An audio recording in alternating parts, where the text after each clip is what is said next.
갈 수 있어야 되겠습니다. 오늘은 에스겔서 47장입니다. 에스겔서 47장과 48장은 평소에 여러분들이 설교를 들으셨어도 몇 번은 들었을 그러한 내용입니다. 47장, 48장은요, 에스겔이 본 환상의 세 번째 국면입니다. 그러니까 40장부터 48장까지 제일 먼저 보았던 환상이 성전에 대한 환상이고요. 두 번째는 성전에서 지켜야 될 규례에 대해서 환상을 하나님께서 에스겔에게 보여 줌으로써 이제 장차 도래할 하나님 나라의 풍성한 모습, 장차 우리 가운데 임할 하나님 나라를 우리에게 주시는 예수 그리스도의 모습을 우리에게 보여주고 있습니다. 그 중에서도 오늘 본문인 47장은 생명수의 강이 이 성전으로부터 흘러서 모든 죽어가는 생명들을 살리는 생명수의 광에 대한 환상을 우리에게 보여주고 있습니다. 이 47장에는요, 장차 하나님께서 자기 백성에게 나누어 주실 땅의 분배되는 모습이 기록되어 있습니다. 그 백성 모두에게 기업을 주시는 하나님의 사랑을 알 수가 있습니다. 그러니까 여러분 잘 보십시오. 47장에는요, 먼저 생명수의 강이 흘러서 죽어있는 진펄과 갯벌을 살립니다. 그러니까 죽어있는 땅을 살려서 그 땅 하나하나를 하나님의 백성에게 나누어 주고 있는 거예요. 원래 가나안이라는 곳이 살아있는 젖가꿀이 흐르는 살아있는 곳이라고 그렇게 우리가 알고 있지만 사실상 그 속에 하나님의 영이 없는 곳이었기 때문에 죽어있는 곳이었습니다. 그런데 하나님께서 이스라엘 백성들에게 하나님의 영을 부어주셔서 그들이 들어가서 그 가나안 땅에 진정한 생명을 주신 것이지요. 마찬가지 우리가 오늘 생명수의 강의 이야기를 읽고서 아니 어떻게 보면 좀 생뚱맞습니다. 아니 생수의 강이 흘러가지고 모든 죽어가는 것들을 살린다. 그런데 이 생명수의 강을 받아들이지 않는 것은 진펄과 갯벌인데 이곳은 사해처럼 생명이 살지 못하는 땅이다.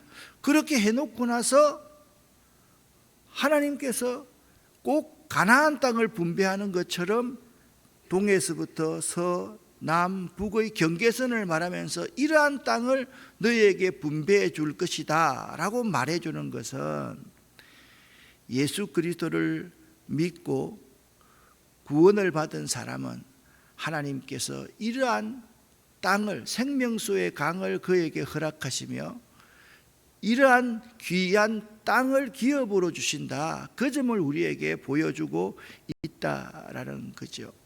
에스겔이 본 생명수의 근원지가 1절부터 2절까지 잘 나와 있습니다. 같이 한번 읽어보겠습니다. 그 사람이 나를 데리고 성전 출입문으로 갔다. 내가 보니 성전 문지방 아래로부터 물이 나와 성전 동쪽을 향해 흐르다가 성전 남쪽 끝 곧 제단 남쪽으로 흘러내리고 있었다. 그 사람이 나를 데리고 북쪽 문을 지나 동쪽 문 바깥으로 갔다. 내가 보니 그 물이 남쪽으로부터 흘러내리고 있었다. 아멘. 에스겔이 본 생명수의 근원지는 성전이었습니다.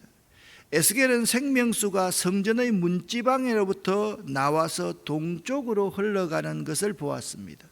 그런데 그 물은 다시 제단의 남쪽으로 흘러내리더니 마침내 동문의 남쪽으로 흘렀습니다. 그리하여 그 물이 큰 강물이 됩니다.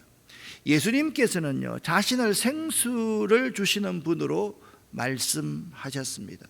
누구든지 목마르거든 내게로 와서 마시라. 나를 믿는 자는 성경의 이름과 같이 그 배에서 생수가 흘러나리라 말씀하셨습니다. 또 자신을 생수의 근원지로 말씀하시기도 했습니다. 또한 예수님께서는 자신을 친히 성전으로 비유하여 말씀하시기도 하셨습니다.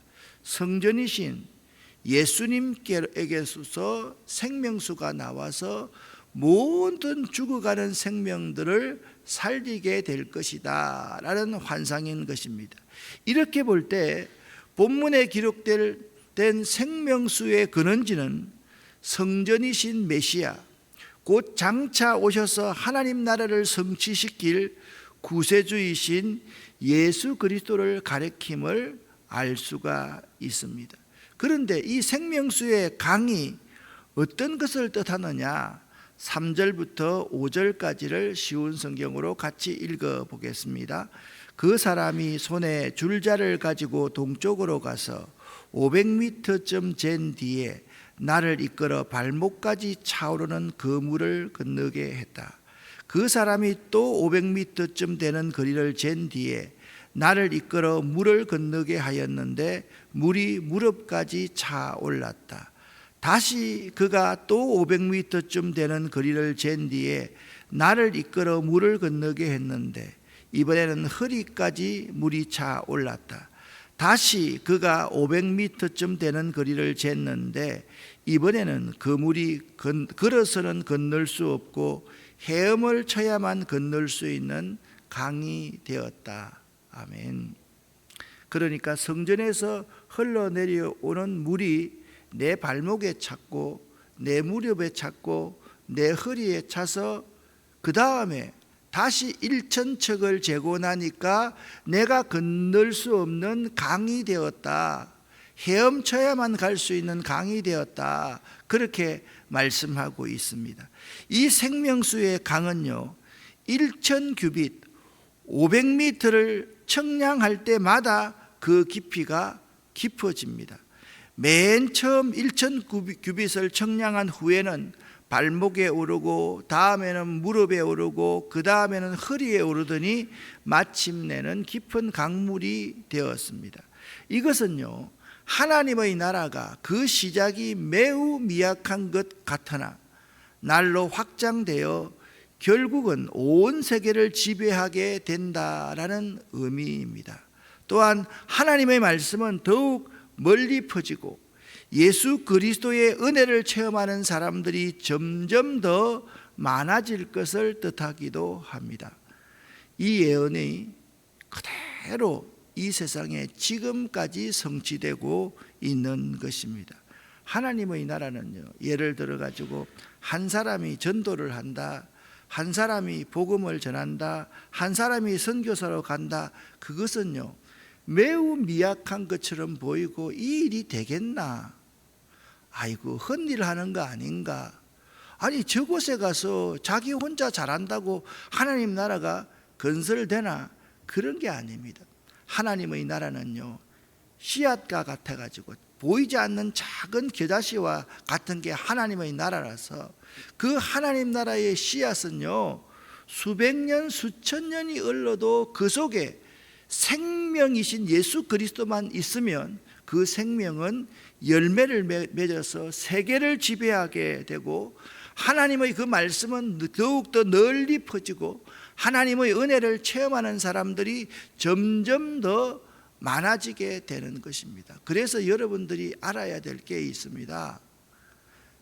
나의 믿음은 겨자씨와 같다라는 것을 알아야 됩니다.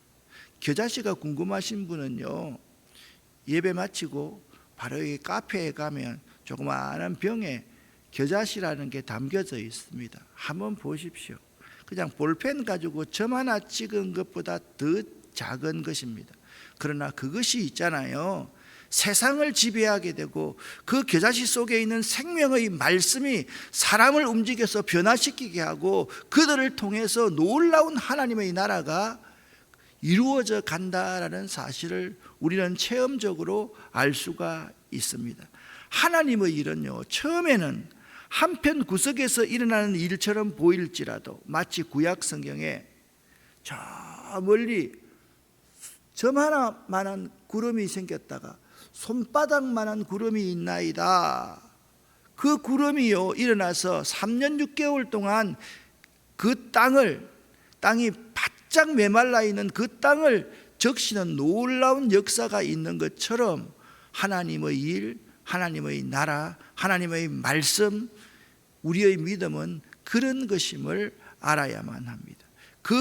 결국에는 그 일이 땅 끝까지 전파되는 놀라운 결과를 낳게 되는 것입니다. 그래서 제가 여러분에게 항상 강조할 때, 나이가 드시거든 시골에 가서 농사 지으면서 노후를 여행하면서 잘 보내고 싶습니다, 그런 말씀 조금 하지 마시고 은퇴하고 난 이후부터가 선교할 수 있는 좋은 기회다. 왜요? 물질이 있습니다. 쓸 돈 있지 않습니까?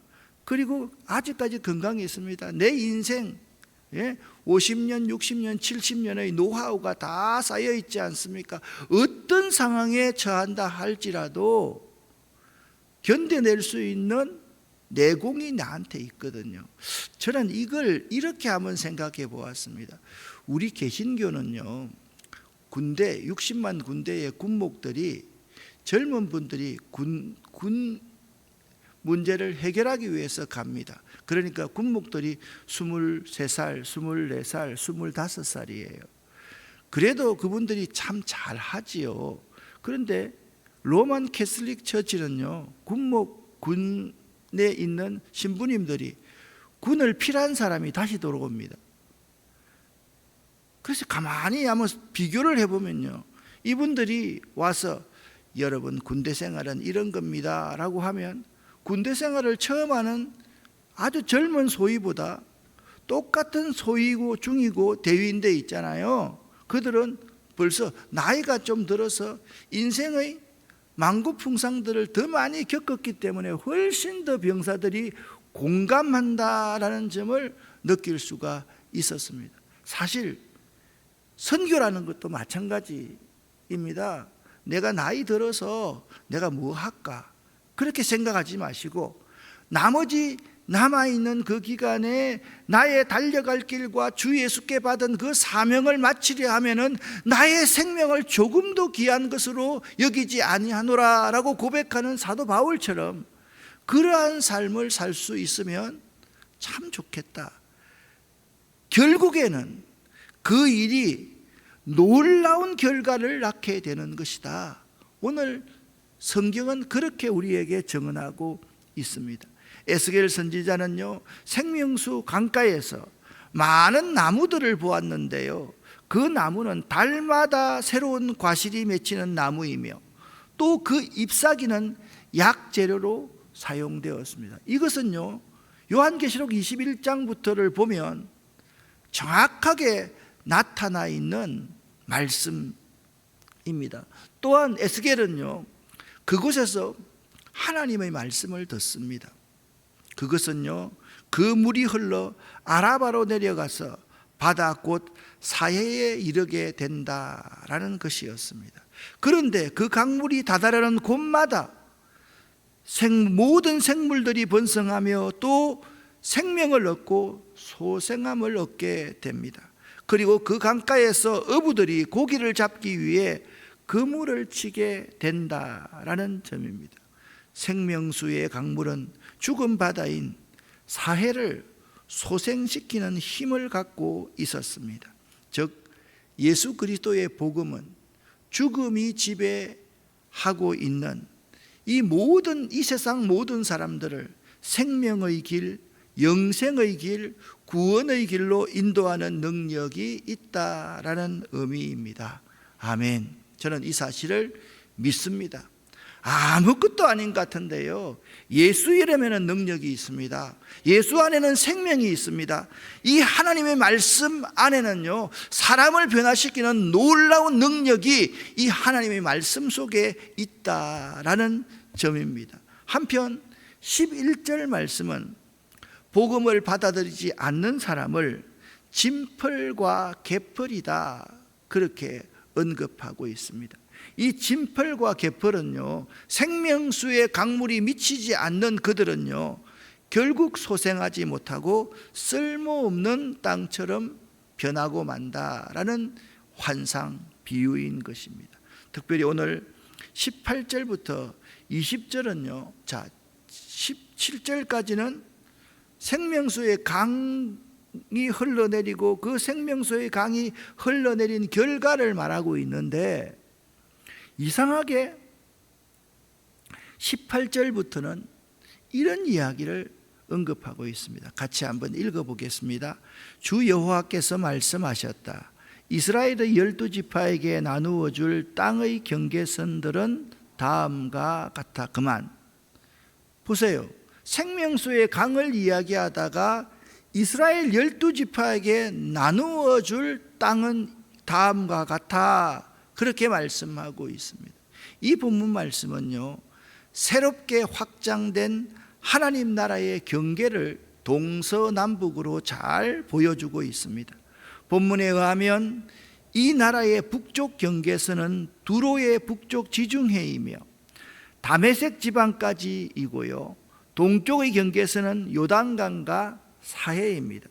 그리고 남쪽 경계선은 사해부터 애굽의 강 나일강까지이며 서쪽 경계선은 대해 지중해입니다. 여러분, 이스라엘 지도를 아는 사람은 그냥 이것만 나와도 전체적으로 지금 그림이 그려질 것입니다.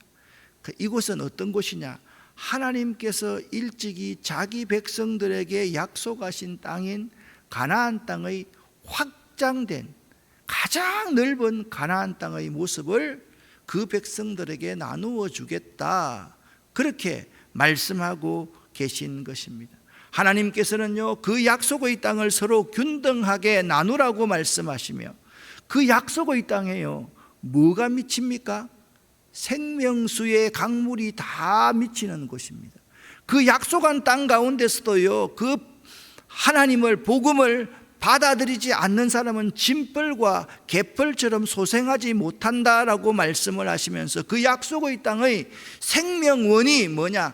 성전에서 흘러나오는 생명수라, 그렇게 말씀하고 있습니다. 그 땅을 구원받은 자들이 각자의 기업으로 삼으라고 말씀하셨습니다. 약속의 땅에 들어온 하나님의 백성들은 모두 하나님께서 주시는 기업, 하나님께서 주시는 상급을 받고 살게 되는 것입니다.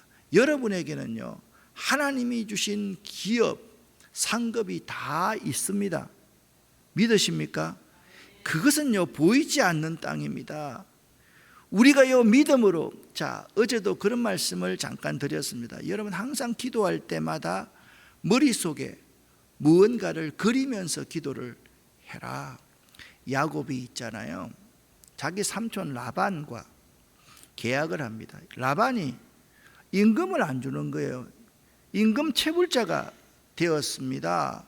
그래서 야곱이 삼촌을 찾아갑니다. 외삼촌, 이제부터 자, 순종의 양과 잡종의 양이 교배해서 점 있는 것, 아롱진 것, 얼룩진 것, 그런 것이 나오면 저한테 주시고, 순종끼리 교미를 시켜서, 그 다음 순종이 나오면 전부 다 삼촌에게 드릴게요. 그랬더니 라반이 가만히 생각하니까 이놈 참 어리석은 사람이거든요. 자기는 평생 목축으로 모든 생계를 유지하는 사람인데, 아버지 밑에 있다가 와가지고 나 밑에서 일 좀 배우더니 이상한 말을 하거든요. 그래, 그렇게 해라. 속으로 계제를 불렀습니다. 이놈이 몰라도 한참 모르고 있구나. 그런데요, 야곱은요, 버드나무와 신풍나무 가지를 꺾어다가 그곳에 얼룩무늬를 만들고, 양들이 물을 먹으러 올 때마다 그 얼룩무늬를, 가지를 보지 않으면 물을 안 주는 거예요. 그래서 그들 모두가 다 머릿속에 그려진 그 믿음을 가지고 했을 때 야곱이 바라는 대로 실하고 튼튼한 양들은 다 야곱의 양이 된 것입니다. 할렐루야.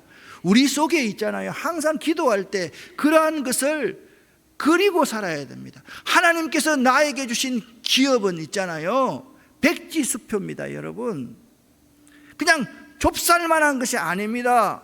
여러분이 믿음으로 그리는 대로 받게 되어 있는 것이기 때문에 언제 어디서 무엇을 구하든지 하나님 앞에 크고 놀라운 일이 일어날 줄 믿고 구하시는 여러분 될 수 있기를 예수 이름으로 간절히 축원합니다. 그러면 나는 늙었는데, 나는 못하는데, 나는 아무것도 없는데, 여러분 그래서 하나님이 필요한 것입니다. 내가 다 있으면 하나님이 왜 필요합니까? 나에게 다 갖춰져 있으면 하나님이 왜 필요합니까? 나에게 다 충족되어 있으면 왜 우리가 기도하게 되는 것입니까? 아닙니다.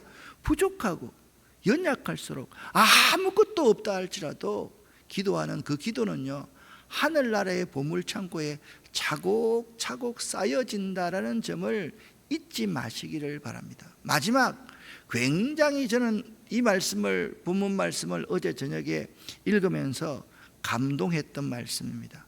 지금까지는 이방인들은 하나님의 성전에 들어오지 못한다, 그런 말씀을 하셨는데 오늘 이방인들도 기업을 받게 된다, 대우를 받게 된다, 이 말씀을 하고 있습니다. 21절부터 23절까지를 함께 쉬운 성경으로 읽겠습니다. 그러므로 너희는 이 땅을 이스라엘 지파별로 나누어라. 너희가 이 땅을 나누어 제산으로 삼되 너희뿐 아니라 너희와 함께 사는 외국인들과 그들의 자녀에게도 그 땅을 나누어 제산으로 삼게 하여라. 너희는 그 외국인들을 이스라엘에서 태어난 사람과 똑같이 여겨, 다시 똑같이 여겨 이스라엘 지파들과 함께 땅을 나누어야 한다. 외국인이 어느 지파에 함께 살든지 상관없이 그들에게도 땅을 나누어 주어야 한다. 나 주 여호와의 말이다. 아멘. 23절을 제가 다시 한번 읽어볼게요. 외국인 어느 지파와 함께 살든지 그들과 상관없이 그들에게도 땅을 똑같이 나누어서 재산을 삼게 하여야만 한다. 할렐루야. 그래서 우리가 이런 복을 받고 있는 것 아닙니까? 이렇게 끝마치고 있습니다. 나 주 여호와의 말이다. 얼마나 은혜되는 말씀입니까? 하나님이 한 번도 말씀하시면서 미안하다, 내가 이거 물을게, 이렇게 말한 적이 있습니까? 저는요, 목사하면서 교인들을 대할 때 참 이물 없는 사람에게 내가 농담하듯이 이야기하다가 그 사람이 그 말에 상처를 받았다고 해서 사과한 적도 있고요. 내가 말하고 나서 있잖아요, 내 스스로의 말에 대해서 되씹어 보면서 내가 그때는 그런 말을 안 하는 건데 내가 너무 이물없고 사랑한다고 해서 내 마음속을 표현한 것인데 그 사람의 상황이 그때 너무 안 좋아가지고 그걸 이상하게 받아들이는 이런 일들이 너무너무 많았습니다. 그것 때문에 나도 상처를 주고 나도 상처를 받고 이런 삶을 살았는데 나 주 여호와의 말이다. 하나님은요, 단 한 번도 지금까지 시건하지 않으셨습니다. 이스라엘 지파에게 땅을 나누어 주듯이 이방인들에게도 땅을 나누어 주어서 기업을 삼게 하라 말씀하셨습니다. 이 말씀은요, 하나님 나라에서는 이방인들도 하나님을 믿고 그를 의지하기만 하면 하나님의 백성이 된다라는 의미입니다. 할렐루야. 요한복음 1장 14절에 영접하는 자, 곧 그 이름을 믿는 자들에게는 하나님의 자녀가 되는 권세를 주셨으니 말씀하고 있습니다. 우리가 이방인이든 어떤 위치에 있든지 간에 영접하고 꼭 그 이름을 믿기만 하면 하나님의 자녀가 되는 권세, 하나님께서 주시는 놀라운 기업을 다 받게 되리라 말씀하고 있는 것입니다. 하나님 나라에서는요, 유대인이나 이방인이나 차이가 없습니다. 모두 하나님의 백성으로 하나님 앞에 동등하게 서게 되며 모두 평등하게 하나님께서 주시는 은혜의 복을 누리게 되는 것입니다. 저는 여러분과 제가 지금부터 하나님의 놀라운 복을 사모할 수 있는 사람들 되었으면 참 좋겠습니다. 많은 사람들이 설교할 때, 특히 젊은 사람들이 설교할 때 기독교가 기복적이다 막 복을 비는 것이 아니다, 하나님의 뜻만을 물어야 된다 이야기를 하곤 하는데 저는 그러한 설교가 매우 잘못됐다고 생각합니다. 종교의 기본적인 속성 그 자체가 기복적이지 않을 수가 없습니다. 그 복이 무엇인가의 문제이지 말입니다. 여러분은 새벽 제단에 나와서 기도할 때마다 하나님께서 여러분에게 부어주실 놀라운 복에 대해서 사모하는 마음으로 간절히 간구할 수 있기를 예수 이름으로 간절히 축원합니다. 그 복을 간구하되 하나님께서 복을 주셨을 때 내가 그 복을 어떻게 유통할 것인가, 그 복을 어떻게 하나님 나라 건설을 위해서 사용할 것인가, 그것이 매우 중요한 문제라는 사실을 알아야지 우리가 복을 사모하는 것, 복을 구하는 것은 전혀 문제가 되지 않는다. 오늘 새벽 하늘의 놀라운 복과 원천의 복이 여러분에게 임하시기를 예수 이름으로 간절히 축원합니다. 오늘 저녁 수요 예배 또 시간 내어서 나오시기를 바랍니다. 기도합니다. 하나님 아버지 감사합니다. 생명수의 강의 한상, 우리에게 나누어 주실 하나님의 축복, 하나님의 기업에 대한 환상을 우리에게 말씀해 주셔서 감사합니다. 우리들이 생명수의 강을 이 세상에 흘러보내는 조그마한 개울들, 조그마한 강들이 될 수 있도록 도와주시옵소서. 하나님 나라를 확장해 나갈 수 있는 생명수의 강의 유통자들이 될 수 있도록 도와주시옵소서. 그리하여서 온 세상 사람들이 예수 믿고 구원을 받아서 하나님 주시는 놀라운 복을 누리게 할 수 있는 도구가 저희가 되기를 원합니다. 저희 교회가 되기를 원합니다. 저희 가정이 되기를 원합니다. 저희 자녀들이 되기를 원합니다. 하나님 우리에게 복을 내려 주시옵소서. 예수 그리스도 이름으로 축복하옵고 간절히 기도 올립니다. 아멘.